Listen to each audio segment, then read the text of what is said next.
தன்னுடைய மக்களாக யூதர்களை, இஸ்ரேல் மக்களை ஆண்டவர் தேர்ந்தெடுக்கிறார். அவர்களை அடிமைத்தனத்திலிருந்து மீட்டுக் கொண்டு வருகிறார். மீட்டுக் கொண்டு வந்து அவர்களை அவர் கானான் நாட்டிலே குடியேற்றுகிறார்.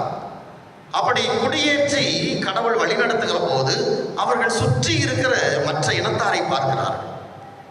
மற்ற எல்லா இனத்திலுமே அவர்களுக்கென்று ஒரு அரசன் இருக்கிறான். ஆனால் இவர்களுக்கென்று இதுவரை எந்த அரசனும் கிடையாது.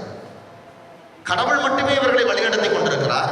கடவுள் சார்பாக இறைவாக்கினர்கள், நீதி தலைவர்கள், மோசே தொடங்கி மோசே, ஆரோன், யோசுவா என்று தலைவர்கள் வழிநடத்தி கொண்டிருக்கிறார்கள். அடுத்ததாக நீதி தலைவர்களாக சாமுவேல் போன்றவர்கள் வழிநடத்துகிறார்கள்.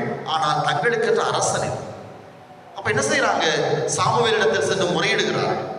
எங்களுக்கு என்று ஒரு அரசன் வேண்டும், மற்ற இனத்தாருக்கு இருப்பது போல எங்களுக்கும் ஒரு அரசன் வேண்டும் அப்படின்னு கேட்கிறாங்க. அப்போ சாமுவேல் போய் கடவுள்கிட்ட